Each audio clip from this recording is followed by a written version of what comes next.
Venda King Toni Ramabulana will address residents of trouble-torn Vuwani in Limpopo today. A 5-week shutdown has severely disrupted schooling and brought the local economy to its knees.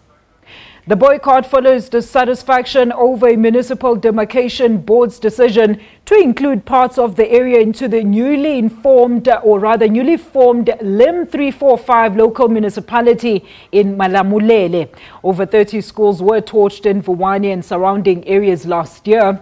Business and government services were brought to a total standstill as measures to pressurize government to reverse its decision to incorporate some parts of Vuwani into the new municipality entity. Some community members want to remain under the Makado local municipality. The boycott then turned into a violent protest which left scores of private vehicles damaged 2 weeks ago. Security has been beefed up in the area ahead of the president's visit. All right, let's cross live to our reporter Mike Marenga, who is in Vuwani, to tell us a bit about the president's visit in the area today. Mike, a very good morning to you. Do tell us, has the president arrived? If not, when is he expected to arrive? And what exactly is he supposed to do there? Because we do know there is a current task team that is trying to deal with the issues in Vuwani. Good morning to you and our viewers at home. You are indeed correct. The President of South Africa, President Jacob Zuma, is expected to be here to talk to the residents of Vuwani. He was billed to arrive at 10 o'clock, but I can confirm to you that the President is not here yet. But let's quickly track back to what happened. A week or two ago, he met with traditional leaders who were led by the King of Venda, King Toni Ramabulana. They had their discussions at Mahlambandovu, and it looks like they have reached a consensus of some sort. That is why the president is coming here today. Let me also indicate that we came here as early as 8 o'clock. We are at Nandoni Sports Ground. It's at the Vuwani Township. There's a very big marquee on my left-hand side, and I must also say that police are here in numbers. Security has been beefed up to make sure that there is enough adequate security for everyone who is coming to be part of this event. And I must also indicate that the residents of Vuwani as well have came out in numbers, because since they started with the shutdown, they have been calling President Jacob Zuma to come and address them. And finally, the call that they have been making since last year has been heard. President Jacob Zuma will be coming here. But as soon as President Jacob Zuma gets here, he's going to go into a briefing with the Pro-Makado task team. And let me now bring the spokesperson of that task team, Nsobo Sambo, to briefly tell us as to what led to this discussion to have the president here, and also what will be expected. Sambo, good morning and welcome to SABC. The president is coming today. What can we expect? Thank you. We're just positive.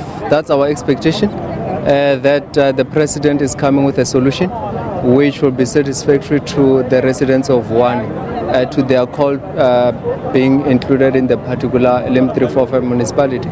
So we do believe that the meeting the president had together with the king and the senior traditional leaders yield positive results, which it's going to be something which the residents are expecting. Mr. Sabo, tell us, what exactly is the president likely to say to the residents of Vuwani, and do you think it's something that they can take, looking at what has transpired over the past time?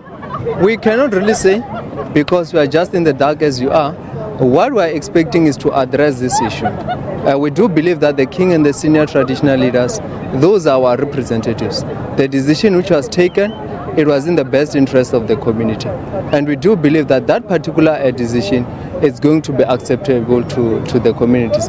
Remember, they've been, the community have been saying they don't want to be part of Lim 345, and they want that particular decision to be reversed.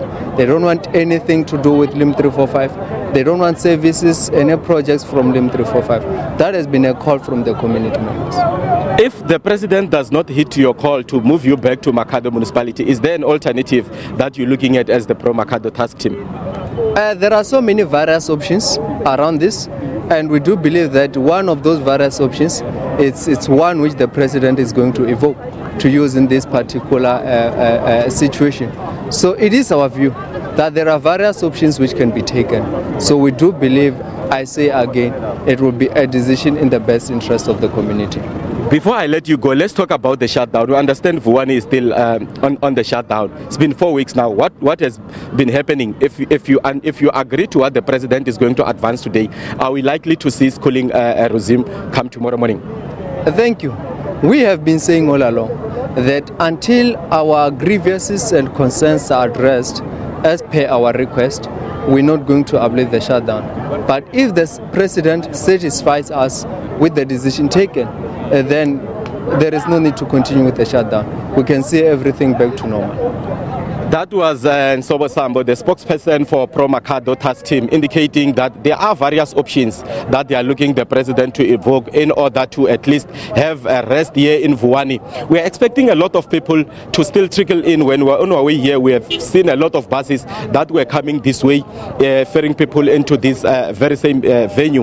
But I can confirm to you that the venue is still not full as yet. We're still waiting for more people to arrive here. And I must also say that security is beefed up. We've got MK, we've seen MVA people, we have seen SABC members, we have seen private security who are here as well to come and to make sure that there is peace and there is tranquility in this place. So we'll wait for President Zuma to arrive here to see how he will be received in this part of the country. And it's back to you in the studio. Mike, a very quick one before I let you go. We do understand that we do not have the merits, the exact merits of that final consensus that has been reached, but do maybe paint us a picture as to how the meetings that have been taking place that led to this point, who formed part of those meetings? Was it the demarcation board? Was it the area's traditional leaders and government officials as well?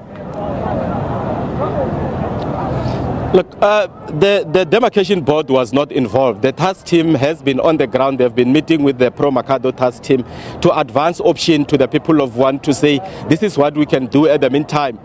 When I recall, I attended one of their meeting here, rather a protest, where they handed over a memorandum to the MEC for Coxstar to say that if they can't be returned at this stage to Makhado municipality, they rather be placed under the administration of the district municipality, which is Venda. It will appear as if that is the message that they took to the president at Mahlambandofu when they met last week, and it will appear as if the president has agreed to their request, because if they have not agreed to that, the president will not be coming here today. So it looks like there's a consensus amongst the residents here to say if they are placed under the administration of Venda, we could see calm returning in Vuwani for at least 5 years, up until the municipal demarcation board decide on the next move, if whether they will redetermine the boundaries and take Vuwani back to its former municipality, which is Makhado.